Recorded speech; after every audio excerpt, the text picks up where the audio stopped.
ത്രിയേക ദൈവത്തിന് മഹത്വം ഉണ്ടായിരിക്കട്ടെ. 20 വർഷങ്ങൾക്ക് മുമ്പ് ഈ തിരുവല്ല സെൻട്രൽ കൺവെൻഷന് ബീജാപാപം ചെയ്ത നമ്മിൽ നിന്ന് ശാരീരികമായി വേർപെട്ടുവെങ്കിലും അദൃശ്യമായ സാന്നിധ്യമുണ്ട് നമ്മെ എല്ലാവരെയും അനുഗ്രഹിക്കുന്ന നമ്മുടെ പിതാവായ ഭാഗ്യസ്മരണാർഹനായ അഭ്യുന്നനായ വലുതിരുമേനിയുടെ അദൃശ്യ സന്നിധിയിൽ എല്ലാവരുടെയും പേരിൽ ആദരാജ്ഞകൾ അർപ്പിച്ചുകൊള്ളും. അഭ്യുന്നനായ നെടുമ്പദ്രാസന മെത്രാപ്പൊലീത്ത ഡോക്ടർ യോഹാനൻ മാർ ക്രിസോസ്റ്റമോസ് തിരുമേനി, ഇന്നത്തെ മുഖ്യ പ്രഭാഷകൻ ബഹുമാനപ്പെട്ട വർഗീസ് ടി വർഗീസ് അച്ഛൻ, വന്യ വൈദിക ശ്രേഷ്ഠരെ, ബഹുമാനപ്പെട്ട K Mathew sir, doctor Alexander Karaikal sir, ഈ പന്തലിൽ ഉപവിഷ്ടരായിരിക്കുന്ന വിശ്വാസികളുടെ സമൂഹമേ, അടുത്ത മകലയുമായി ഇവിടെയുള്ള ഈ ശബ്ദം കേട്ടുകൊണ്ടിരിക്കുന്ന നാനാജാതി മതസ്ഥരായ ദേശവാസികളായ സഹോദരീ സഹോദരങ്ങളെ, വിശുദ്ധനായ യോഹന്നാൻ ശ്ലീഹ സാക്ഷിക്കുന്നു, ആദിയിൽ വചനമുണ്ടായിരുന്നു, വചനം ദൈവത്തോടു കൂടിയായിരുന്നു, വചനം ദൈവമായിരുന്നു. ഈ വചനം ജഡമായി തീർന്നു, കൃപയിലും സത്യത്തിലും നിറഞ്ഞവനായി നമ്മോടുകൂടെ പാർത്തു. ഈ വചനം കടന്നു നിന്നെടുത്തൊക്കെയും രൂപാന്തരത്തിൻ്റെ അനുഭവം ഉണ്ടായി. പാപികൾക്ക് മാനസാന്തരവും പാപമോചനവും സിദ്ധിച്ചു. അനേക രോഗങ്ങളാൽ വേദനപ്പെട്ടിരിക്കുന്നവർക്ക് പരിപൂർണമായ സൗഖ്യവും സ്വസ്ഥതയും ലഭിച്ചു. ജീവിതത്തിൻ്റെ ഭാരങ്ങളിൽപ്പെട്ട് ഉള്ളുന്നവർക്കൊക്കെയും സമാധാനവും ആശ്വാസവും ലഭിച്ചു. സ്ത്രീകൾക്ക് മാന്യതയുണ്ടായി, കുഞ്ഞുങ്ങൾക്ക് ആദരവ് ലഭിച്ചു. മരിച്ചുപോയവർ പുനരുത്ഥാനത്തിൻ്റെ അവസ്ഥയിലേക്ക് ഉയർത്തെഴുന്നേറ്റു. ആ വചനം ഇന്നും സജീവമായി നമ്മോടൊപ്പം നിലകൊള്ളുന്നുണ്ട്. ആ വചനം കേൾക്കുവാൻ നാം അടുത്തു വന്നിരിക്കുന്ന ഈ സന്ദർഭത്തിൽ ആത്മാർത്ഥതയോടെ ആ വചനത്തെ നമുക്ക് സ്വാഗതം ചെയ്യാം.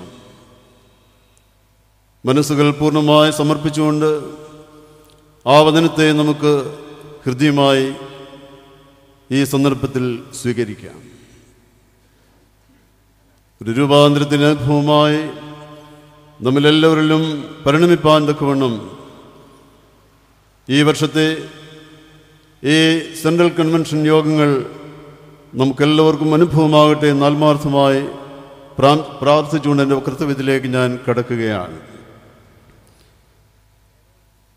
കാലം ചെയ്ത വലിയ തിരുമേനിക്ക് ശേഷം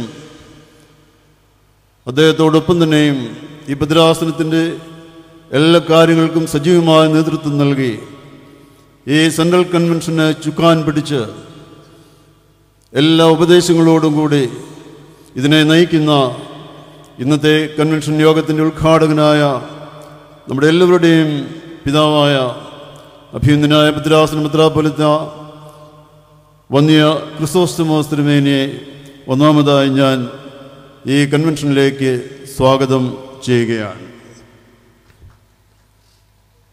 ഇന്നത്തെ മുഖ്യ പ്രഭാഷകൻ അഞ്ചൽ സ്വദേശിയായ ബഹുമാനപ്പെട്ട വർഗീസ് ടി വർഗീസ് അച്ഛനാണ്.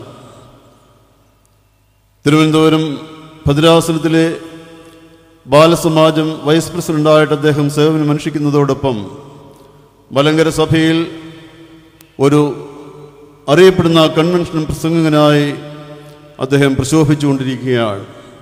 1-2 വർഷങ്ങൾക്ക് മുമ്പ് ഇവിടെ തന്നെയും അദ്ദേഹം വന്ന് സുവിശേഷ പ്രസംഗം നടത്തിയിട്ടുള്ള വന്യവൈദിക ശ്രേഷ്ഠനാണ്.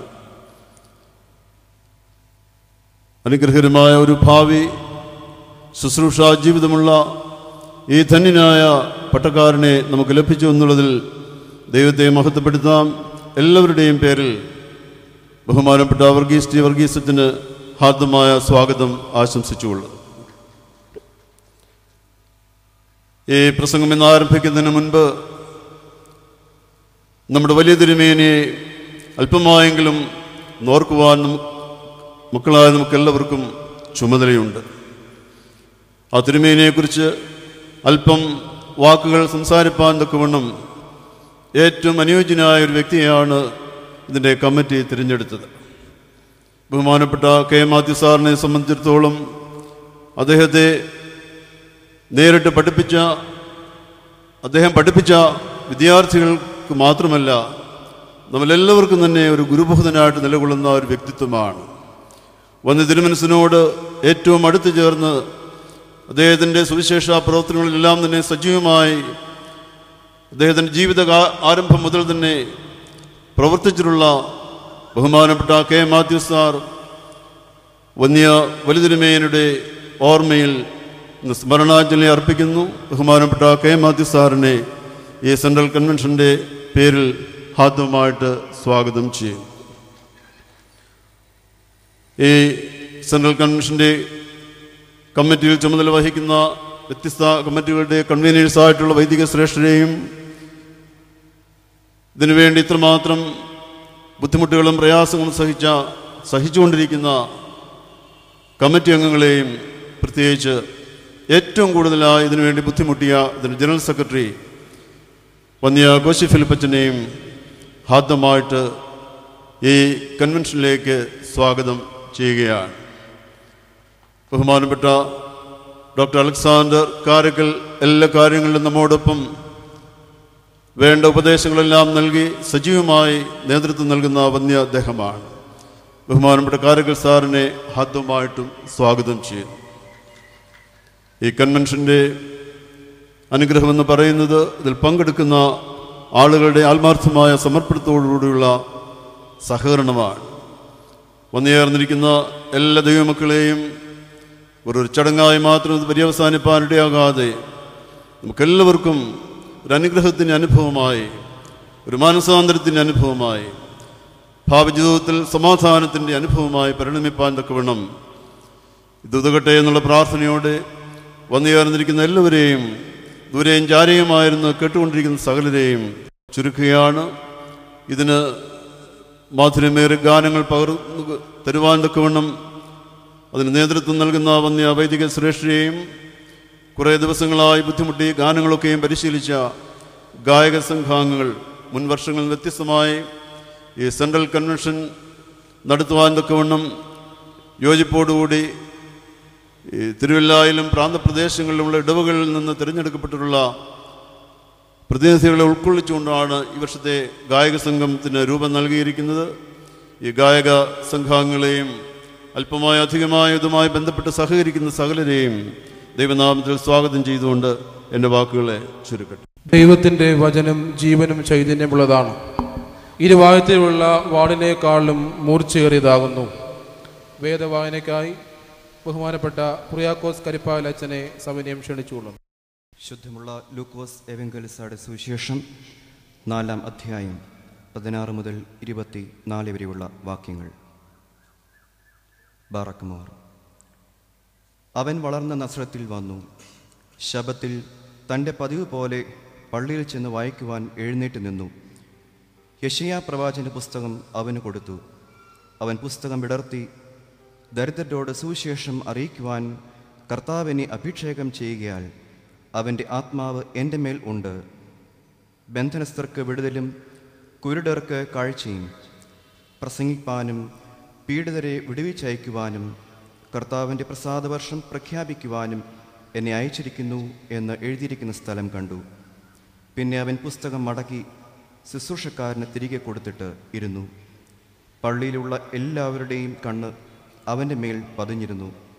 അവൻ അവരോട്, ഇന്ന് നിങ്ങൾ എൻ്റെ വചനം കേൾക്കുകയിൽ ഈ തിരുവെഴുത്തിന് നിവൃത്തി വന്നിരിക്കുന്നു എന്ന് പറഞ്ഞു തുടങ്ങി.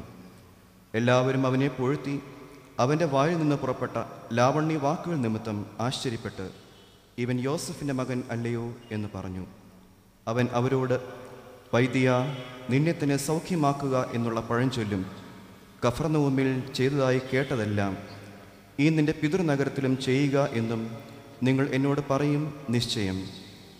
ഒരു പ്രവാചകനും തൻ്റെ പിതൃനഗരത്തിൽ സ്വീകാര്യനല്ല എന്ന് ഞാൻ സത്യമായിട്ടും നിങ്ങളോട് പറയുന്നു എന്ന് പറഞ്ഞു. ബാറക്കുമോ. തൃത്വസ്തുതിപ്പിനായി നമുക്ക് എഴുന്നേറ്റ് നിൽക്കാം.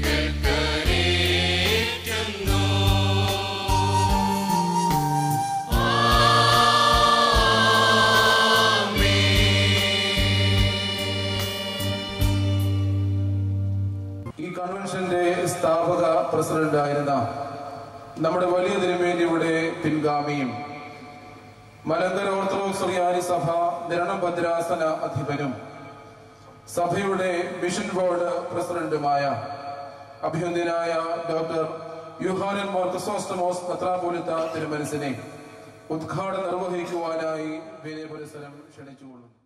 ദൈവസന്നിധിയിൽ ഒരു നിമിഷം കൂടി തലകൾ വണങ്ങിക്കൊണ്ട്, കാരുണ്യവാനായ കർത്താവേ, 20ാമത് തിരുവല്ല സെൻട്രൽ കൺവെൻഷനിലേക്ക് ഞങ്ങളെ കൂട്ടിക്കൊണ്ടുവന്ന കൃപയെ സ്തുതിക്കുന്നു. നിന്നിൽ ആശ്രയിച്ചുകൊണ്ട് ഇന്നിവിടെ ആരംഭിക്കുകയും വരും ദിവസങ്ങളിൽ തുടരുവാൻ ശരണപ്പെടുകയും ചെയ്യുന്ന ഈ സുവിശേഷ യോഗ പരമ്പര ഏറ്റവും അനുഗ്രഹകരമായിരുവാൻ അവിടുന്ന് സഹായിക്കണമേ. അനുകൂലമായ കാലാവസ്ഥ, ആത്മീകമായ അന്തരീക്ഷം, ആത്മാവിൽ നിറഞ്ഞുള്ള പ്രഭാഷണങ്ങൾ, അച്ചടക്കത്തോടു കൂടിയ പങ്കാളിത്തം, അനേകരുടെ ആത്മാർത്ഥമായ സഹകരണം, ഇതെല്ലാം ആദ്യോടന്തം ഉണ്ടാകുമാറാകണമേ. എല്ലാ കാര്യങ്ങളിലും അവിടുത്തെ സാന്നിധ്യവും പരിശുദ്ധാത്മ സംസർഗവും ഉണ്ടാകണമേ. ഇതിന് നേതൃത്വം വഹിക്കുന്നവരെയും അത്യധ്വാനം ചെയ്യുന്നവരെയും സർവരെയും അവിടുന്ന് അനുഗ്രഹിക്കണമേ. ആയത് ഞങ്ങൾ നിന്നെയും നിൻ്റെ ഏകജാതനെയും പരിശുദ്ധാത്മാവിനെയും അടക്കം കൂടാതെ മഹത്വപ്പെടുത്തുവാനായിട്ട് തന്നെ. ആമേൻ. ദൈവ തിരുനാമം മഹത്വീകരിക്കപ്പെടട്ടെ. കഴിഞ്ഞ 19 വർഷം അനുഗ്രഹകരമായി കൺവെൻഷൻ നടത്തിയ ദൈവകൃപയെ സ്തുതിക്കുന്നു. ഈ വർഷത്തെ കൺവെൻഷൻ്റെ നടത്തിപ്പിന് വേണ്ടി ദൈവകൃപ യാചിക്കുന്നു.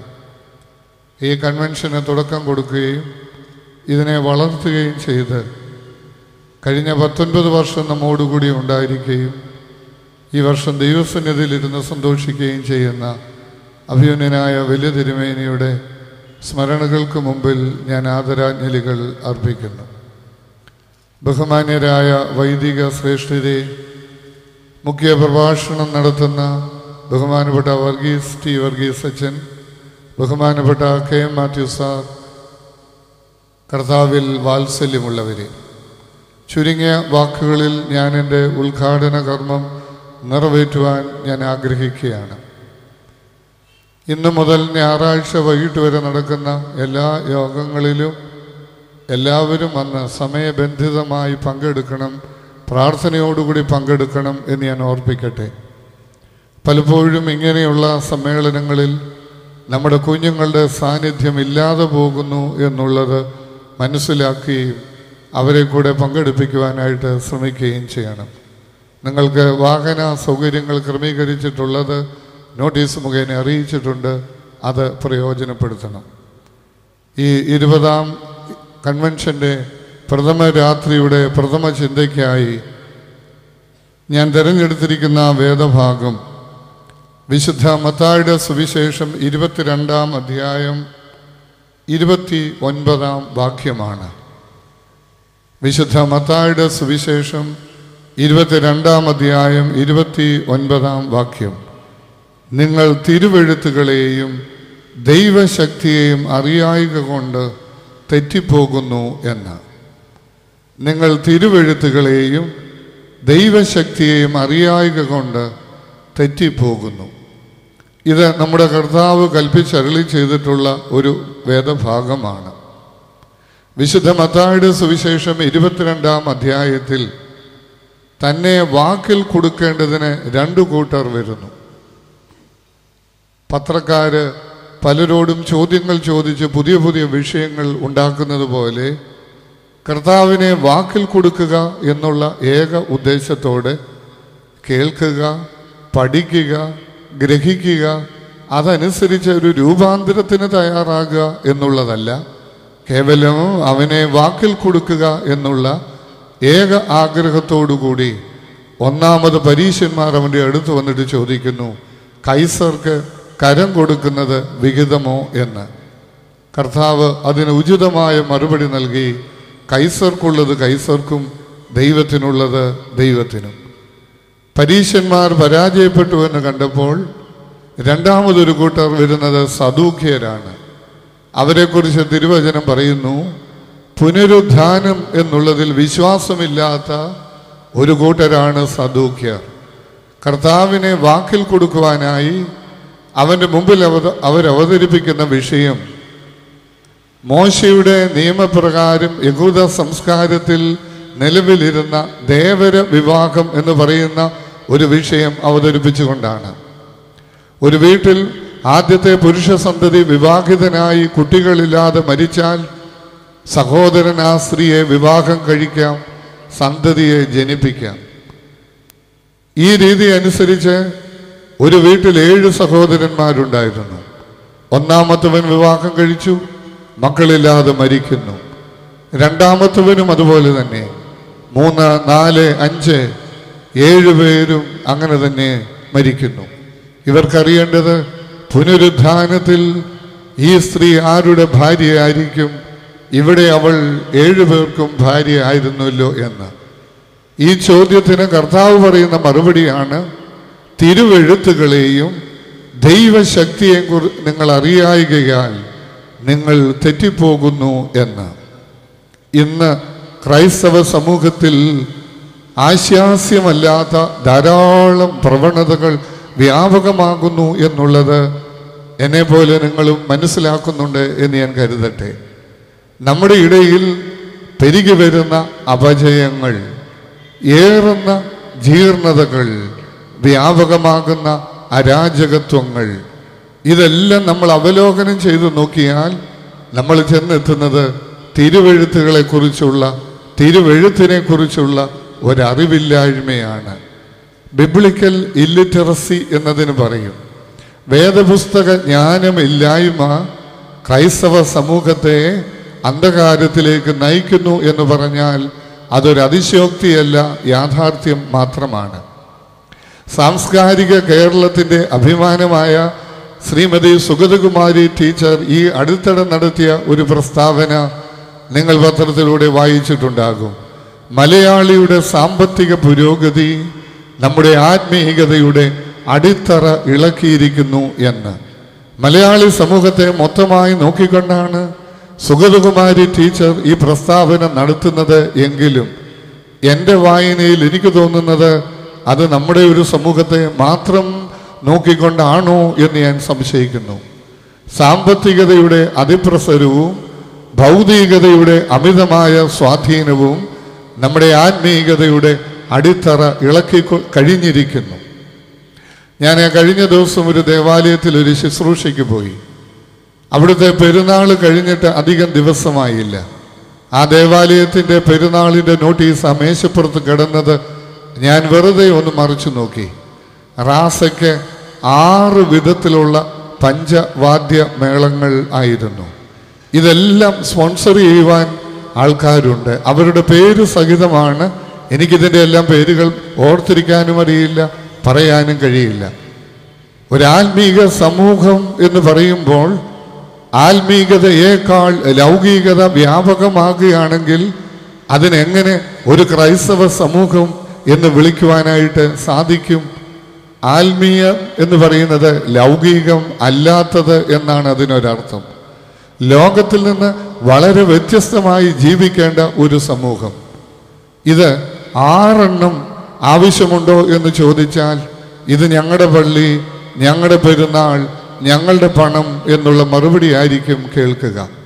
ഇത് ദൈവത്തിൻ്റെ ദേവാലയമാണ് എന്നും ഈ പണം ദൈവമാണ് തന്നിരിക്കുന്നതെന്നും ദൈവത്തിൻ്റെ ഉത്തമ കാര്യ വിചാരകന്മാരാണ് എല്ലാവരും എന്നുള്ള ഒരു ബോധം ഉണ്ടാകണമെങ്കിൽ തിരുവെഴുത്തിനെ കുറിച്ചുള്ള തിരുവെഴുത്തിൽ ഒരു ഗ്രാഹ്യം ഉണ്ടാകണം.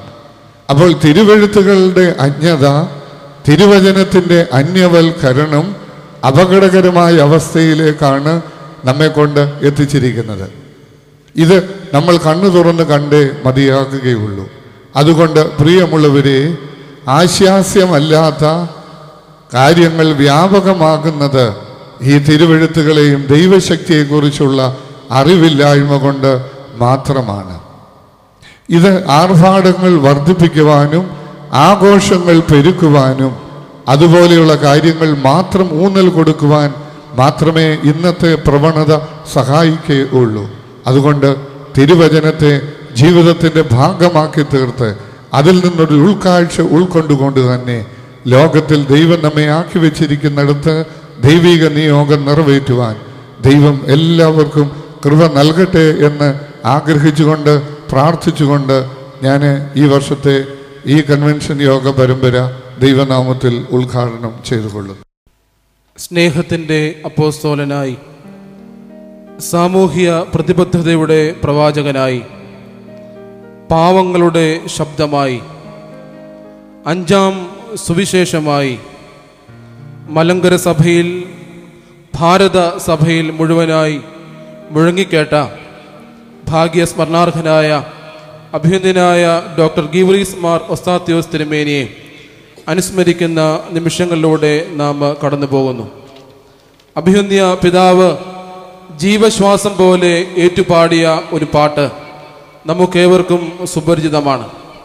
ജീവിച്ചാലും മരിച്ചാലും ദൈവം മാത്രം മതി എനിക്ക്, ജീവനും മരണവും ഒരുപോലെ, കാൽവറി തന്ന വൻ ധൈര്യം. ആ പുണ്യപിതാവിൻ്റെ ദീപ്തമായ ഓർമ്മകൾക്ക് മുമ്പിൽ ശിരസ് നമിച്ചുകൊണ്ട് നമുക്ക് ഈ ഗാനാലാപനത്തിൽ പങ്കെടുക്കാം.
അഭിനന്ദ തിരുമേനിയെ സ്മരിച്ചുകൊണ്ട് ഏതാനും വാക്കുകൾ നമ്മോട് അറിയിക്കുവാൻ ബഹുമാന്യനായ കെ മാത്യു സാറിനെ വിനയപൂർവ്വം ക്ഷണിച്ചുകൊള്ളുന്നു.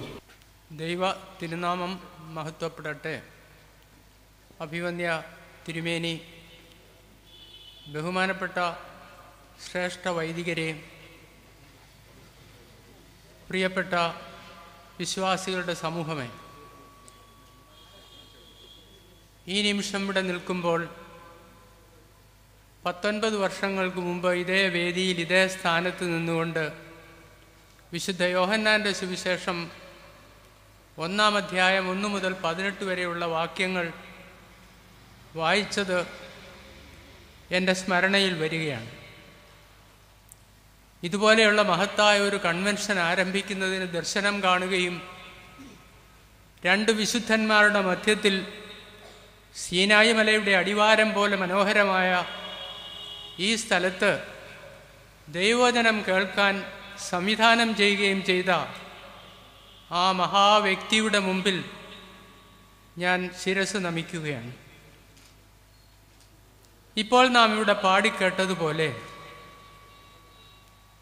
തിരുമേനിയുടെ ജീവിത മന്ത്രം ഹൃദയത്തിൽ മന്ത്രിച്ചു കൊണ്ടിരുന്നത് എന്തായിരുന്നു എന്ന് നാം ആലോചിച്ചാൽ നമ്മുടെ എല്ലാം ഹൃദയങ്ങളിൽ ഇപ്പോൾ അത് അലയടിക്കുന്നുണ്ട്. ഈ അലയടിക്കുന്ന ഗീതം തിരുമേനിയുടെ തത്വശാസ്ത്രമാണ്. ജീവിച്ചാലും മരിച്ചാലും ദൈവം മാത്രം മതി എനിക്ക്. ജീവനും മരണവും ഒരുപോലെ. അത് കാൽവറി തന്നൊരു വൻ ധൈര്യം. ഇതിപ്പോഴും ഒസ്താത്യോസ് തിരുമേനി ഇവിടെ നിന്ന് പാടുന്നത് പോലെ നമ്മുടെ ഓരോരുത്തരുടെയും ഹൃദയത്തിലുണ്ട് എന്നാണ് എൻ്റെ വിചാരം. 2012 ഫെബ്രുവരി 16 നമ്മുടെ കയ്യിൽ നിന്ന് വിടവാങ്ങുന്നതിന് മുമ്പ് മുഴങ്ങിക്കേട്ട ശബ്ദം ഇന്നും 1 വർഷം പോലും ആയിട്ടില്ല നമ്മുടെ ഹൃദയത്തിൽ അത് മുഴങ്ങുന്നുണ്ട്. അതുകൊണ്ട് ആ തിരുമേനിയെപ്പറ്റി ഏതാനും വാക്കുകൾ പറയുമ്പോൾ ഞാൻ സീനായി മലയെപ്പറ്റി ഇപ്പോൾ പറഞ്ഞത് മറ്റൊന്നും കൊണ്ടല്ല. ആ മലയുടെ അടിയിൽ നിൽക്കുന്ന മോശയോട് ദൈവത്തിൻ്റെ കൽപ്പനകൾ കൊണ്ട് മോശയ്ക്ക് കൊടുക്കുന്ന സന്ദർഭത്തിൽ ഇതൊന്ന് വിവരിക്കാമോ എന്ന് ചോദിച്ചാൽ മോശ വളരെയധികം ബലഹീനനായി പറയും, വിക്കനായി എനിക്ക് അത് സാധ്യമല്ല. 94 വയസ്സുവരെ ജീവിച്ച ആ മഹാമേരുവിനെ പറ്റിയുള്ള വാക്കുകൾ എന്താണ് പറയേണ്ടതെന്ന് എനിക്ക് അറിഞ്ഞുകൂടാ. എങ്കിലും ഞാനിരുന്നൊന്ന് കുത്തിക്കുറിച്ച് നിങ്ങളുടെ മുമ്പിൽ അവതരിപ്പിക്കുകയാണ്. ആദ്യമായി സ്മരണാഞ്ജലി എന്ന വാക്ക് എൻ്റെ ഹൃദയത്തെ സ്പർശിച്ചു. സഭാരത്നം ഡോക്ടർ ഗീവർഗീസ് മാർ ഒസ്താത്യോസ് തിരുമേനിയെ പറ്റി ഉള്ള സ്മരണ നമ്മുടെ ഹൃദയമാകുന്ന ആ വലിയ ഒരു തടാകത്തിൽ കല്ലോലങ്ങൾ സൃഷ്ടിച്ചുകൊണ്ടിരിക്കുകയാണ്. അങ്ങനെ ഇരിക്കുമ്പോൾ നമ്മുടെ സ്മരണാഞ്ജലി എന്ന് പറയുമ്പോൾ ഈ കൈക്കുമ്പിൾ ഇത് അഞ്ജലിയാണ്. ഈ അഞ്ജലിയിൽ തിരുമേനിയെപ്പറ്റിയുള്ള സ്മരണ നമ്മുടെ എല്ലാം കൈക്കുമ്പിളിൽ കൂടി ദൈവത്തിരുമുമ്പാകെ നാം സമർപ്പിക്കുകയാണ് ഇപ്പോൾ ചെയ്യുന്നത്. അതുകൊണ്ട് ആ വാക്കുകൾ തികച്ചും അന്വർത്ഥമാണെന്ന് എനിക്ക് തോന്നി.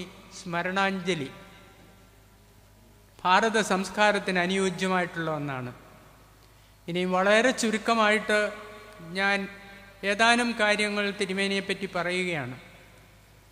തിരുമേനിയോട് വളരെയധികം അടുത്ത് ഇടപെട്ടു എന്നുള്ളത് എനിക്കൊരു പരിമിതിയായി ഇപ്പം തോന്നുന്നു.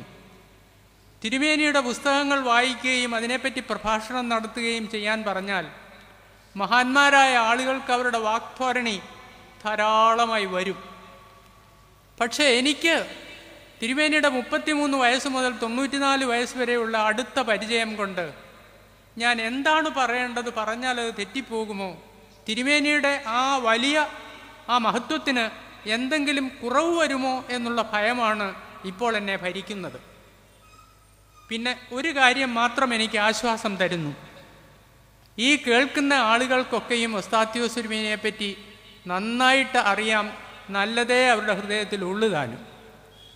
അങ്ങനെയുള്ള ആളുകളുടെ ഒരിക്കൽ ഞാനിത് അവതരിപ്പിക്കുമ്പോൾ പരീക്ഷാ ഹാളിലേക്ക് പരീക്ഷ എഴുതാൻ കയറുന്ന ഒരു വിദ്യാർത്ഥിയുടെ ചിന്തയാണ് എൻ്റെ മനസ്സിലിപ്പോൾ ഉള്ളത്. ആ കുട്ടിക്കെല്ലാം അറിയാം, പക്ഷേ ഒന്നുകൂടെ ഒന്ന് നോക്കിയിട്ട് പരീക്ഷാ ഹാളിൽ കയറി ആൻസർ ചെയ്യുന്ന ആ കുട്ടിയെ പോലെ ഞാനും ഇപ്പോൾ ഒന്നുകൂടെ ഞാൻ മറിച്ച് നോക്കുകയാണ്.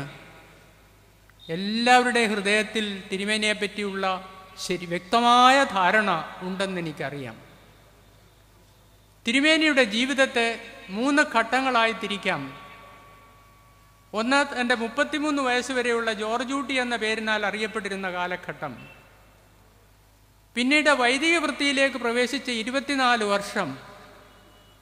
പിന്നീട് മെത്രാപ്പോലിത്ത തിരുമേനിയായിരുന്ന 37 വർഷം.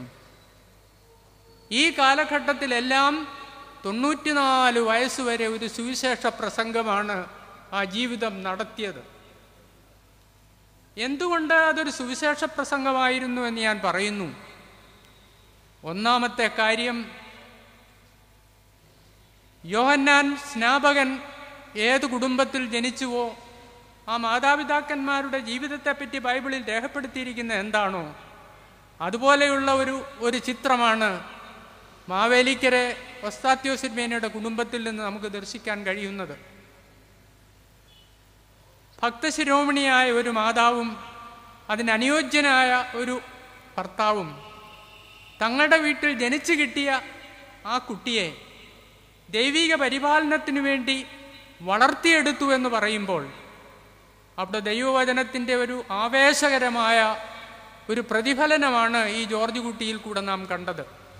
14 വയസ്സുവരെ മാരാമൺ കൺവെൻഷനിൽ നിന്ന് ഉത്തേജനം പ്രാപിക്കുകയും പിന്നീടുള്ള കാലഘട്ടമെല്ലാം അമ്മയുടെ കരുണാമിശ്രണമായ ആ ജീവിതചര്യയിൽ നിന്ന് ഊർജം ഉൾക്കൊള്ളുകയും ചെയ്തുകൊണ്ട് 33 വയസ്സുവരെ ജീവിച്ചുവെന്ന് ഞാൻ പറയുകയാണ്. അത് കഴിഞ്ഞുള്ള ജീവിതം എന്താണ് എന്നുള്ളതിനെപ്പറ്റി പിന്നെ പറയാം. 20 വയസ്സിൽ TTCയുടെ ആ പടിയൊക്കെ കടന്ന് തിരുമേനി പിന്നീട് ദൈവവചനം പഠിക്കുന്നതിന് വേണ്ടി പോവുകയാണ്. ബാക്കിയുള്ള കാലഘട്ടങ്ങളിൽ ദൈവവചനത്തെ സ്വാംശീകരിച്ച് അത് പ്രകാശധാരിയാക്കി മാറ്റുവാനുള്ള ആ മഹത്തായ ജീവിതം അതാണ് നമ്മുടെ മുമ്പിൽ നിൽക്കുന്നത്. ദൈവവചനം ഉൾക്കൊണ്ട് കഴിഞ്ഞാൽ പ്രകാശിക്കാതിരിക്കാൻ സാധ്യമല്ല. എഴുന്നേറ്റ് പ്രകാശിച്ചേ പറ്റുള്ളൂ. സഭാരത്നം എന്നുള്ള ആ പേര് തിരുമേനിയുടെ ഏതാണ്ട് അവസാന കാലഘട്ടത്തിലാണ് കിട്ടുന്നതെങ്കിലും 33-ാമത്തെ വയസ്സിൽ സഭാരത്നം എന്നുള്ള പേര് ഉൾക്കൊണ്ടുകൊണ്ടാണ് തിരുമേനി കേരളത്തിലേക്ക് സുവിശേഷ ഘോഷണത്തിനു വേണ്ടി വന്നത്. എന്താണ് കാരണം? ഒരു രത്നത്തിന് വില തീരുകയില്ല എന്ന് നാം പറയുന്നത് എന്തുകൊണ്ട്? ഒരു രത്നത്തിൽ കയറുന്ന പ്രകാശം അവിടെ കേന്ദ്രീകരിച്ച് ചുറ്റിത്തിരിഞ്ഞ് ഏത് അന്ധകാരത്തിൽ കൊണ്ടുവച്ചിരുന്നാലും പ്രകാശിക്കത്തക്കവണ്ണം ആ രത്നം വിലതീരാത്തതാകുന്നു. അപ്പോഴാണ് അതിനെ രത്നമെന്ന് നാം പറയുന്നത്. വെറും കാർബണാണത്, പക്ഷേ അതിനെ രത്നമെന്ന് നാം വിളിക്കുന്നു. എന്തുകൊണ്ട്? അതിന് ഈ കഴിവുണ്ട്. എന്താണ് ആ കഴിവിന് കാരണം? അതിൽ പ്രകാശം കയറിയാൽ ചുറ്റിത്തിരിഞ്ഞുകൊണ്ട് പ്രകാശിച്ചുകൊണ്ടേയിരിക്കും. ദൈവവചനം ആർജിച്ചു കഴിഞ്ഞ് ദൈവശാസ്ത്രം പഠിച്ചു കഴിഞ്ഞ് വേദപുസ്തകം മുഴുവനായി പല ആവർത്തി വായിച്ചു പഠിച്ച് അമേരിക്കയിൽ തന്നെ വളരെയധികം ജോലികളൊക്കെ ചെയ്ത് സാധു സുന്ദർ സിംഗിനെ പോലെ കർഷകരോട് താതാത്മ്യപ്പെട്ട് അവിടെയുള്ള തൊഴിലാളികളുമായി അടുത്തിടപഴകി ദൈവവചനത്തിൻ്റെ സാധ്യതാ പാഠങ്ങൾ മുഴുവനും പഠിച്ച് തിരുമേനി കേരളത്തിൽ വന്നപ്പോൾ തിരുമേനിയെ സഭയുടെ ഒരു വൈദിക വൃത്തിയിലേക്ക് നമ്മുടെ സഭ ഉയർത്തുകയാണ് ചെയ്തത്. അപ്പോൾ ഈ കാലഘട്ടം ഞാൻ പറഞ്ഞു, ജോർജ് കുട്ടിയായിരുന്ന കാലഘട്ടത്തിൽ തൻ്റെ ബാല്യകാല ജീവിതത്തെ അപഗ്രഥിക്കുമ്പോഴും തൻ്റെ ദൈവശാസ്ത്ര പഠനകാലത്തെപ്പറ്റി അപഗ്രഥിക്കുമ്പോഴും നമുക്ക് കിട്ടുന്ന ഒരു ഉത്തരം ദൈവവചനത്തിൻ്റെ പ്രഘോഷണത്തിനു വേണ്ടി ഒരു മനുഷ്യനെ പ്രാപ്തനാക്കുകയാണ് ചെയ്തത്. മോശയെ ഫറവോൻ്റെ കൊട്ടാരത്തിൽ ഇസ്രയേൽ ജനതയെ വിടുവിക്കുന്നതിന് വേണ്ടി 40 വർഷക്കാലം അഭ്യസനം നടത്തിയെങ്കിൽ 33 വയസ്സുവരെ നമ്മുടെ ഒസ്താത്യോസ് തിരുമേനിയെ ഈ പഠനങ്ങൾക്ക് കൂടി പുറത്തേക്ക് ഇറക്കി വിടുകയായിരുന്നു. അത് കഴിഞ്ഞ് വൈദിക വൃത്തിയിലേക്ക് കയറി കഴിഞ്ഞപ്പോൾ തിരുമേനിക്ക് ചെയ്യേണ്ടതായിട്ടുള്ള 3 കാര്യങ്ങളാണുള്ളത്. ഒന്ന്, തിയോളജിക്കൽ സെമിനാരിയിൽ ആധുനികമായ ദൈവശാസ്ത്രത്തിൻ്റെ എല്ലാ തരത്തിലുള്ള മേഖലകളിലേക്കും സ്പർശിക്കത്തക്കവണ്ണം നമ്മുടെ വിദ്യാസമ്പന്നരായ യുവാക്കളെ പ്രാപ്തരാക്കത്തക്കവണ്ണം തിരുമേനി അവരെ സജ്ജീകരിച്ചതുകൊണ്ടാണ് ഞാൻ പറയും 20-ാം നൂറ്റാണ്ടിൻ്റെ ഉത്തരാർദ്ധത്തിൽ നമുക്ക് വളരെ നല്ല കുറേ അച്ഛന്മാരെ കിട്ടി. ഇന്നും അവർ തുടർന്നുകൊണ്ടേയിരിക്കുന്നു. ആ ദൈവശാസ്ത്രവും ആ മിഷണറി ബോധവും തിരുമേനി അവരിലേക്ക് സന്നിവേശിപ്പിക്കുകയായിരുന്നു തിരുമേനിയുടെ ഓരോ വാക്കുകളിൽ കൂടെയും. അങ്ങനെ ഒരു തിരുമേനി വിദ്യ നൽകുന്നതിന് വേണ്ടി മാറ്റിവെച്ചു. രണ്ടാമത്, വൈദികനായിട്ട് തിരുമേനി ഇടവക ശുശ്രൂഷ നടത്തിയപ്പോൾ മാതൃകാപരമായ ശുശ്രൂഷ കൊണ്ടും പ്രസംഗം കൊണ്ടും ആ ഇടവകക്കാരെ മുഴുവനും ഉത്ബുദ്ധരാക്കുകയും അവരെ മുഴുവനും തൻ്റെ സേവകരാക്കി മാറ്റുകയും ചെയ്ത സ്നേഹസമ്പത്താണ് തിരുമേനിയിൽ നാം ദർശിക്കുന്നത്. മറ്റൊരു കാര്യം, മലങ്കര സഭ മുഴുവനും നടന്ന് സുവിശേഷ ഘോഷണം നടത്തി ജനഹൃദയങ്ങളിൽ സ്ഥാനമുറപ്പിച്ച ഏക വ്യക്തി അന്ന് ഒസ്താത്യോസ് തിരുമേനി, അല്ലെങ്കിൽ എം വി ജോർജ് അച്ഛനും എം വി ജോർജ് ചെമ്മാശനും എം വി ജോർജ് അച്ഛനുമായിരുന്നു. അതിനു മുമ്പ് ഞാൻ പ്രസംഗം പലപ്പോഴും കേൾക്കാൻ പോയിട്ടുണ്ട്. പക്ഷേ അവിടെയൊക്കെയും കേൾക്കുന്നത് ചെറിയ പ്രസംഗങ്ങൾ കേൾക്കുന്നു, ആ വാഗ്ധാരണി നാം ശ്രവിക്കുന്നു. പക്ഷേ ഇത്രമാത്രം ആവേശമായിട്ട് ദൈവവചനത്തെ ഉദ്ഘോഷിക്കുവാൻ, കാൽവറി തന്ന വൻ ധൈര്യത്തിൽ കൂടി ദൈവവചനത്തെ മനുഷ്യ ഹൃദയങ്ങളിലേക്ക് സന്നിവേശിപ്പിക്കുവാൻ ഇത്രയും കഴിവുള്ള ഒരാളെ ഞാൻ അന്നുവരെ ദർശിച്ചിട്ടില്ല. ഇതാണ് തിരുമേനിക്ക് മൂന്നാമതായിട്ട് ചെയ്തു തീർക്കാനുണ്ടായിരുന്ന കാര്യം തൻ്റെ വൈദിക വൃത്തിയിൽ. അതുകൊണ്ട് എന്താണ് ലഭിച്ചതെന്ന് ചോദിച്ചാൽ, ഒസ്താത്യോസ് തിരുമേനിയെ പോലെ ഒരാളെ ദൈവം നമുക്ക് 20-ാം നൂറ്റാണ്ടിൻ്റെ ഉത്തരാർത്ഥത്തിൽ തന്നത് മറ്റ് പല ഉദ്ദേശങ്ങളും ഉണ്ടായിരുന്നു. സഭയുടെ പല പ്രശ്നങ്ങളും അവസാനിച്ച് 58-ൽ സഭ പ്രവർത്തനക്ഷമമായി കഴിഞ്ഞപ്പോൾ മുതൽ സഭയെ ഉദ്ധരിക്കുന്നതിന് വേണ്ടി ഏതാനും തിരുമേനിമാരെ നമുക്ക് എഴുന്നേൽപ്പിച്ച് തന്നുവെന്നുള്ളത് ദൈവത്തിൻ്റെ മഹാകരുണയായിട്ട് നാം കാണണം. അതിന് നാം നന്ദി പറയണം. തിരുമേനി ഒരു മെത്രാപ്പോലീത്തായി കഴിഞ്ഞിട്ട് എന്ത് ചെയ്തു എന്നുള്ളതിനെപ്പറ്റി പ്രസംഗത്തിൻ്റെ അവസാന ഭാഗം ഞാൻ പറയാം. ഒരു വൈദികനായി കഴിഞ്ഞപ്പോൾ മുതൽ മിഷണറി പ്രവർത്തനത്തിനു വേണ്ടിയുള്ള തൻ്റെ സംരംഭം മാവേലിക്കര സുവിശേഷാലയത്തിൽ കുട്ടികളെ വരുത്തി അവരെ പഠിപ്പിച്ച് അവർക്ക് വേണ്ട പരിശീലനം കൊടുത്ത് സുവിശേഷത്തിനു വേണ്ടി അവരെ സജ്ജരാക്കി. ഏതാനും ക്ലാസ്സുകളൊക്കെ ഞാനും പോയി എടുത്തിട്ടുണ്ടെന്ന്. അതോടൊപ്പം പുതുപ്പാടിയിൽ ഒരു സന്യാസാശ്രമം സ്ഥാപിക്കുകയും ഒരു ബാലഭവനം അവിടെ ഉണ്ടാക്കുകയും ചെയ്തു. ഇത് ട്രെയിനിങ് പീരീഡാണ് ആ വന്ന യുവാക്കൾക്കെല്ലാം. അത് കഴിഞ്ഞ് താൻ മെത്രാപ്പോലീത്തയായി കഴിഞ്ഞപ്പോഴേക്കും ഭാരതത്തിൻ്റെ വിവിധ കേന്ദ്രങ്ങളിൽ ഇന്നത് 25 കേന്ദ്രങ്ങളായി മാറിയിരിക്കുന്നു എന്നുള്ളത് നമ്മൾ മനസ്സിലാക്കണം. ആദ്യമായി തിരുമേനി എന്നോട് പറയുന്നത്, ഭാരത സുവിശേഷീകരണത്തിനു വേണ്ടിയുള്ള വലിയ പരിശ്രമത്തിൽ നാം ഉൾപ്പെടേണ്ടിയിരിക്കുന്നു. മാർത്തോമാ ശ്ലീഹായുടെ സഭയ്ക്ക് ഭാരത പ്രേക്ഷിത വൃത്തി എന്നുള്ള മഹത്തായ സംരംഭം, ആ പരിശ്രമം നമുക്ക് ഇത്രയും നാൾ നാം ചെയ്തില്ലെങ്കിലും ഇനിയും അത് ചെയ്തേ പറ്റുള്ളൂ എന്നുള്ള ആ വീക്ഷണം തിരുമേനി കാലം ചെയ്യുന്നതുവരെ പരിരക്ഷിച്ചുകൊണ്ടിരുന്നു എന്നുള്ളത് തിരുമേനിയുടെ ഓരോ ചലനത്തിൽ നിന്നും നമുക്ക് മനസ്സിലാക്കാവുന്ന കാര്യമായിരുന്നു. അങ്ങനെ ചെയ്തപ്പോൾ എന്താണ് സംഭവിച്ചത്? ആ കാലഘട്ടത്തിൽ ഇന്ത്യയിൽ ചില പ്രകൃതിക്ഷോഭങ്ങളൊക്കെ ഉണ്ടായി. ആന്ധ്രാപ്രദേശത്തുണ്ടായ കൊടുങ്കാറ്റ് നാശം വിതച്ചു. ഒറീസയുടെ തീരപ്രദേശത്ത് പ്രശ്നങ്ങളുണ്ടായി. ഗുജറാത്തിൽ ഭൂകമ്പം പോലെ തന്നെയുള്ള ഒരു വലിയ മാരകമായ എപ്പിഡമിക് ഒക്കെ ഇവിടെ പൊട്ടിപ്പുറപ്പെട്ടു. അത് കഴിഞ്ഞ് മെത്രാച്ചനായി കഴിഞ്ഞ് ഇവിടെ സുനാമി ഉണ്ടായി. ഈ ഘട്ടത്തിലൊക്കെയും ഒരു ഭാരതത്തിലെ സ്വതന്ത്ര സഭ എന്നുള്ള നിലയിൽ ഭാരത ഗവൺമെൻറ്റിനെ സഹായിക്കുകയും ഭാരത ജനതയെ ജാതിമത വ്യത്യാസം കൂടാതെ പരിരക്ഷിക്കുകയും ചെയ്യേണ്ട ചുമതല ഇന്ത്യൻ ഓർത്തഡോക്സ് സഭയ്ക്കുണ്ടെന്നുള്ള അത് വലിയ ഒരു ദൗത്യം ഭാരത സർക്കാരിനെ ബോധ്യപ്പെടുത്തുവാൻ പോലും തിരുമേനിക്ക് കഴിഞ്ഞു എന്നുള്ളത് ഉൾക്കാഴ്ചയുള്ള ആളുകൾക്ക് തീർച്ചയായിട്ടും വിലതീരാത്ത ഒരു കാര്യമായി മനസ്സിലാക്കാൻ കഴിയണം. ഇനി ഞാൻ മെത്രാപ്പോലീത്തായി കയറിയ കാലമുള്ള കാര്യങ്ങളാണ് പറയാൻ പോകുന്നത്.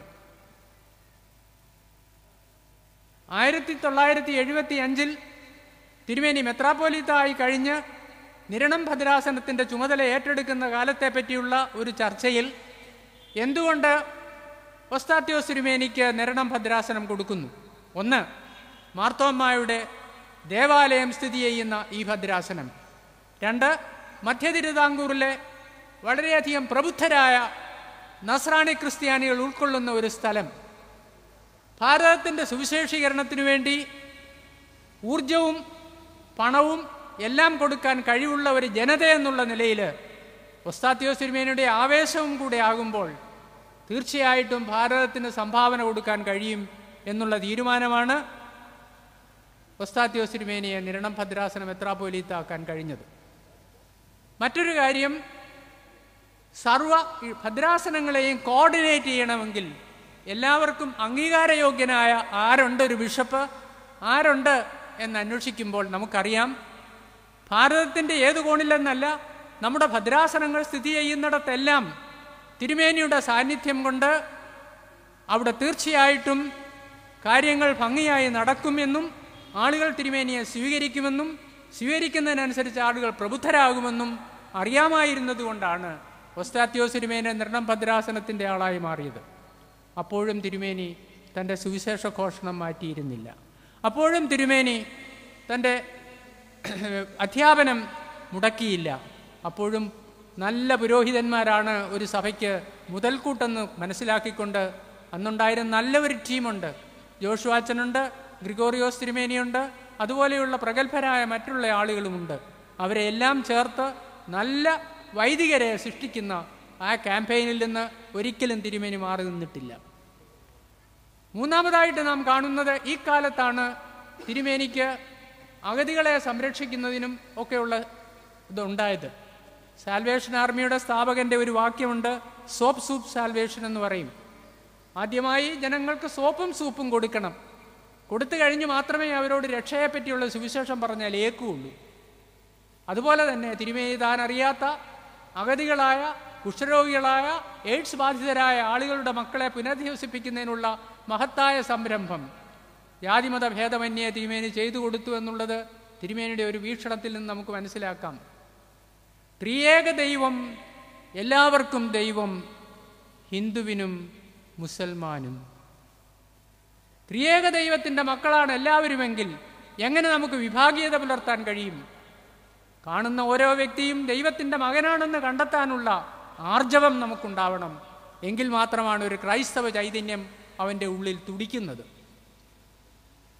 അങ്ങനെ തിരുമേനി ഈ രീതിയിലുള്ള സംരംഭങ്ങൾ നടത്തി കഴിഞ്ഞിട്ട് അവസാനമായി തിരുമേനിക്ക്, എന്നിട്ടും തിരുമേനി പ്രസംഗം നിർത്തുന്നില്ല. കോട്ടയത്തെ ആ തിരുമേനിയുടെ സ്ഥാപനം ഇന്നോഗ്രേറ്റ് ചെയ്യുന്ന സമയത്ത് തിരുമേനി ഏതാനും വാക്കുകൾ പറഞ്ഞു, പക്ഷേ അതല്പം കൂടിപ്പോയി എന്നാണ് ഡോക്ടർമാരുടെ അഭിപ്രായം. അതാണ് തിരുമേനി വളരെയധികം ഭംഗിയായിട്ട് അവസാനം പറഞ്ഞ ഒരു പ്രസംഗം എന്ന് ഞാൻ ചിന്തിക്കുന്നു. കഴിഞ്ഞ വർഷം കൺവെൻഷൻ നടത്തിക്കൊണ്ടിരുന്നപ്പോൾ തിരുമേനി ആശുപത്രിയിലും സുവിശേഷാലയത്തിലും ക്ഷീണിതനായിട്ട് സ്ഥിതി ചെയ്യുന്ന കാലഘട്ടമാണ്. തിരുമേനിയുടെ കാര്യത്തെപ്പറ്റി ഒന്ന് രണ്ട് കാര്യങ്ങൾ കൂടെ പറഞ്ഞ് എൻ്റെ വാക്കുകൾ ഞാൻ അവസാനിപ്പിക്കാം. അവസാനം ഞാൻ വെച്ചിരിക്കുന്ന ഒരു കാര്യം മിഷൻ ബോർഡിൻ്റെ സ്ഥാപനമാണ്. 1979 മിഷൻ ബോർഡ് സ്ഥാപിക്കുമ്പോൾ തിരുമേനിയുടെ മനസ്സിൽ എന്താണുള്ളത്? ഭദ്രാസന മെത്രാപ്പോലീത്താമാർ നടത്തിയിരുന്ന ആതുര സേവന രംഗങ്ങളെയെല്ലാം കൂടി ഒന്ന് ഏകോപിപ്പിച്ച് അതെല്ലാം ഓർത്തഡോക്സ് സഭയുടെ കീഴിൽ തന്നെ കൊണ്ടുവന്ന് അതിനെല്ലാം ഒരു സജീവത്വം നൽകാനും നമ്മുടെ മിഷണറി സംരംഭങ്ങളെ പ്രോജ്വലിപ്പിക്കുവാനും വേണ്ടി തിരുമേനി ചെയ്ത ആ സംരംഭം സഭയ്ക്ക് ഏറ്റവും മഹത്തായ ഒന്നാണെന്നുള്ളത് നാം മനസ്സിലാക്കുന്നത് എപ്പോഴാണെന്നറിയാമോ?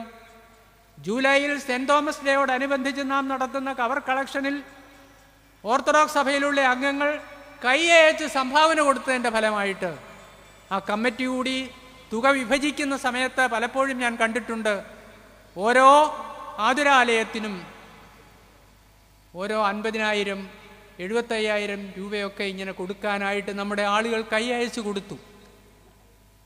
അങ്ങനെ തിരുമേനി അതിനെ വളർത്തി. ആ മിഷൻ ബോർഡ് ഇന്ന് സജീവമായി നിൽക്കുന്നു. ആ മിഷൻ ബോർഡിൽ തിരുമേനിക്ക് കിട്ടിയിരുന്ന ആവേശം മുഴുവൻ ഉൾക്കൊണ്ടുകൊണ്ട് ഇവിടെ ഒരു തിരുമേനി ഇരിക്കുന്നുണ്ട്. ഞാൻ കൂടുതൽ പറയുന്നില്ല. തിരുമേനിയിൽ നിന്ന് മുഴുവനും സ്വാംശീകരിച്ച് ആ ഒരു പ്രവർത്തന ശൈലിയിലേക്ക് നീങ്ങിയിട്ട് അത് നമ്മുടെ ഭാരതത്തിന് കൂടുതൽ പ്രയോജനം ചെയ്യുവാൻ ദൈവം തിരുമേനിയെ സജ്ജനാക്കട്ടെ എന്ന് മാത്രം ഞാൻ ആ കാര്യത്തെപ്പറ്റി പ്രാർത്ഥിക്കുകയാണ്. ഒരു കാര്യം കൂടെ പറഞ്ഞിട്ട് ഞാൻ അവസാനിപ്പിക്കാം. നമ്മുടെ സുവിശേഷ സംഘം തിരുമേനിയുടെ ഒരു മാനസപുത്രി എന്ന് നമ്മൾ പറയുന്നത് പോലെ ആയിരുന്നു സുവിശേഷ സംഘം. ഓരോ ഭദ്രാസനത്തിൽ സുവിശേഷ സംഘങ്ങൾ വരണം. ആ അവിടെ സുവിശേഷത്തിന് താല്പര്യമുള്ള ആളുകൾ ഒന്നിച്ചുകൂടണം. ഒന്നിച്ചുകൂടി അവർ പ്രാർത്ഥിക്കണം, അവർ വേദപുസ്തകം പഠിക്കണം. അവർ പഠിച്ചിട്ട് ആ അറിവ് മറ്റുള്ളവരിലേക്ക് പകരണം. ഇടവകതലത്തിലുള്ള പ്രേക്ഷീകരണം എന്ന് പറയുന്ന ഇന്നിൻ്റെ ഒരാവശ്യമാണ്.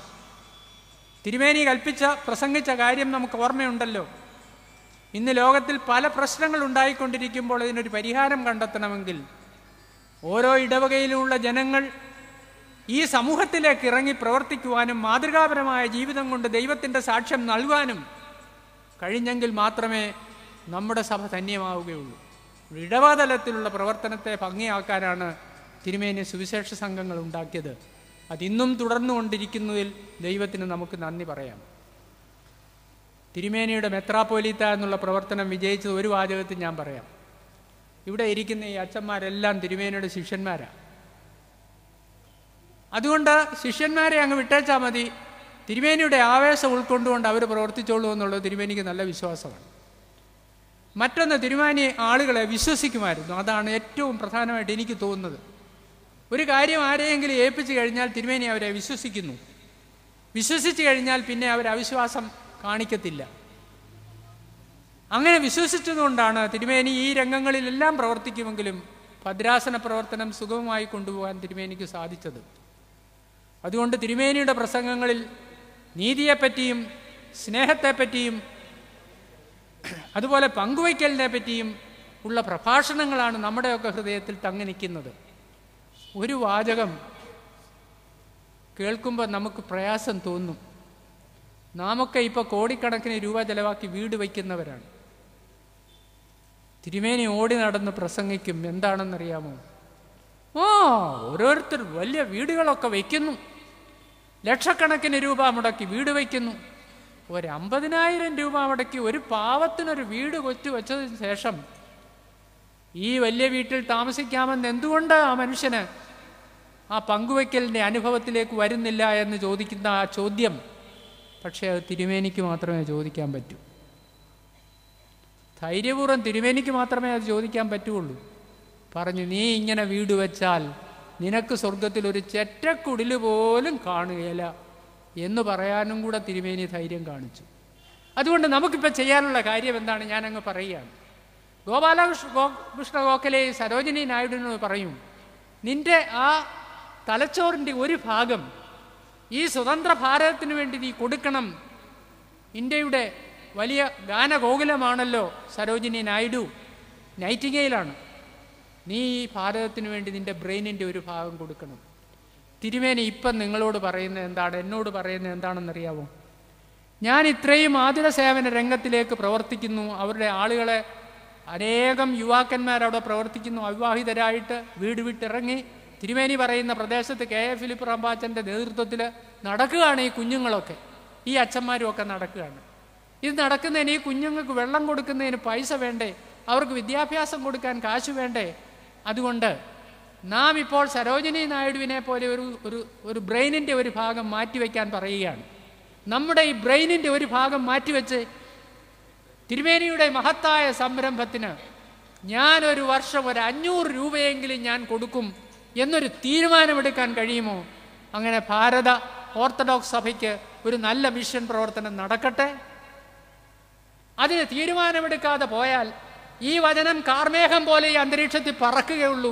നമ്മുടെ ഹൃദയത്തിൽ ഒരു തുള്ളി വെള്ളം പെയ്യത്തില്ല.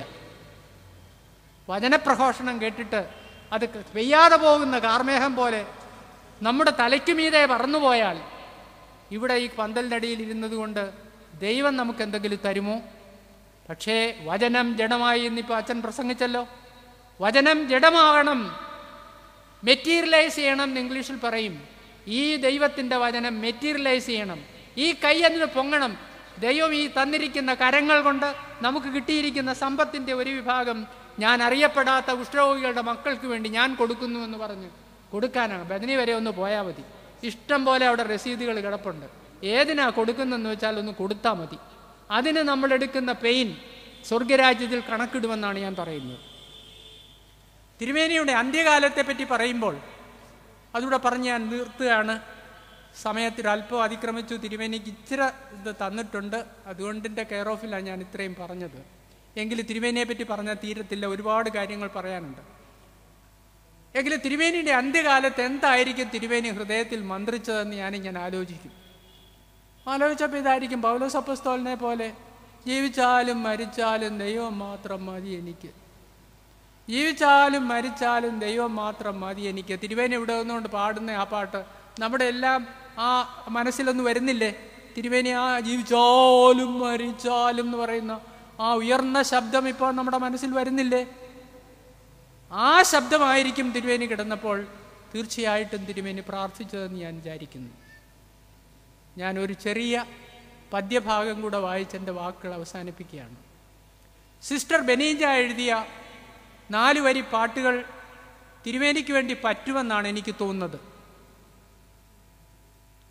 ജനിച്ച നാൾ തുടങ്ങി എന്നെ ഓമനിച്ചു ദുഷ്ടിയോടെനിക്കു വേണ്ടതൊക്കെ നൽകി ആദരിച്ച ലോകമേ, ജനിച്ച നാൾ തുടങ്ങി എന്നെ ഓമനിച്ചു ദുഷ്ടിയോട് എനിക്കു വേണ്ടതൊക്കെ നൽകി ആദരിച്ച ലോകമേ, നിനക്കു വന്ദനം, പിരിഞ്ഞു പോയിടട്ടെ ഞാനിനിയും ശനിക്കുഴപ്പമേശിടാത്ത ഭാവിയെ വരിക്കുവാൻ. ഞാൻ തിരുമേനി പാടുകയാണെങ്കിൽ എങ്ങനെ പാടുമെന്ന് ഞാൻ പറയാം. ജനിച്ച നാൾ തുടങ്ങി എന്നെ ഓമനിച്ചു ദുഷ്ടിയോട് എനിക്കു വേണ്ടതൊക്കെ നൽകി ആദരിച്ച യേശുവേ, നിനക്കു വന്ദനം, പിരിഞ്ഞു വന്നിടട്ടെ ഞാനിനിയും ശനിക്കുഴപ്പമേശിടാത്ത ഭാവിയെ വരിക്കുവാൻ. ഞാൻ വരട്ടെ എന്ന് പറഞ്ഞു.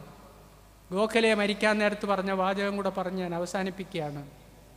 ഗോഖലെ പറഞ്ഞു, "This side of life has been good to me. This side of life has been good to me. Now it is time that I should go and see the other." തിരുമേനിക്ക് ദൈവത്തിൽ സമർപ്പിച്ചിരുന്ന ഒരു ജീവിതത്തിൽ പ്രഷറും ഷുഗറും ഒക്കെ ഉണ്ടായിരുന്നെങ്കിലും 75-ാമത്തെ വയസ്സിൽ ഹൃദയം പണിമുടക്കിയെങ്കിലും കണ്ണിൻ്റെ കാഴ്ചയൊക്കെ കുറഞ്ഞു തുടങ്ങിയെങ്കിലും മറ്റ് ആലസ്യങ്ങളൊക്കെ തിരുമേനിയെ അലട്ടിയെങ്കിലും ഒരു സമർപ്പിച്ച ജീവിതത്തെ എങ്ങനെ ദൈവം തൻ്റെ കരങ്ങളിലെടുത്ത് നടത്തുന്നു എന്നുള്ളത് നാം ഓർത്തിരിക്കേണ്ടതാണ്. അതുകൊണ്ട് ആ തിരുമേനിയെ ഇത്രയും നാൾ നടത്തിയ ആ ദൈവകരുണയ്ക്ക് വേണ്ടി സ്തോത്രം ചെയ്തുകൊണ്ടും, ഇങ്ങനെ ഒരു തിരുമേനിയെ ഇനി എത്ര നാൾ കാത്തിരുന്നാൽ നമുക്ക് കിട്ടും എന്നുള്ള എൻ്റെ ഒരുപക്ഷെ ഭക്തിയില്ലാത്തതുകൊണ്ടായിരിക്കും, അങ്ങനെ വിശ്വാസമില്ലാത്തതുകൊണ്ടായിരിക്കും പറയുന്നത്.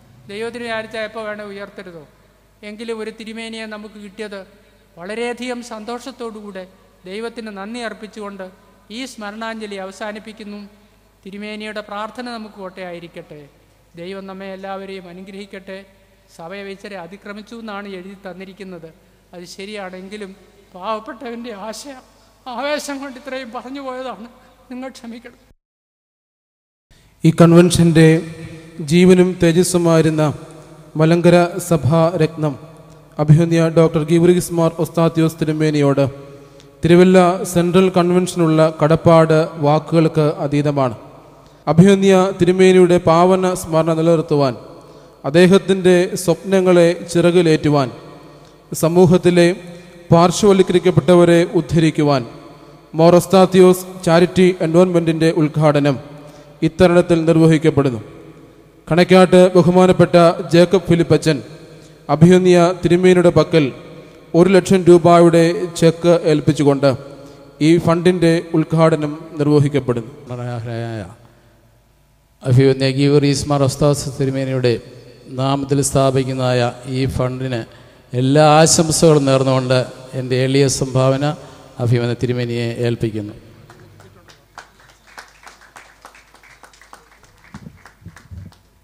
ഇത് ഒരാദ്യത്തെ ഗഡുവായിട്ട് സ്വീകരിക്കുന്നു.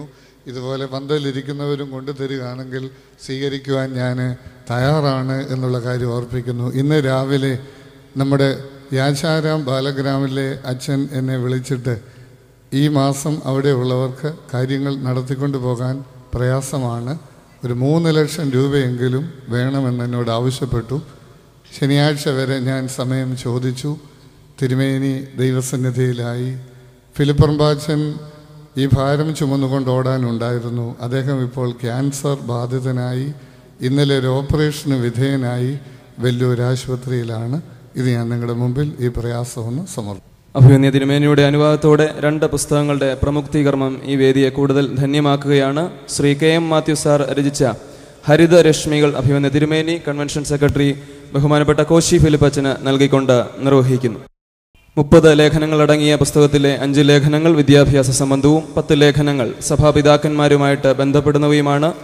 ഈ പുസ്തകം 70 രൂപയ്ക്ക് കൺവെൻഷൻ്റെ ഓഫീസ് കൗണ്ടറിൽ ലഭ്യമാണ്.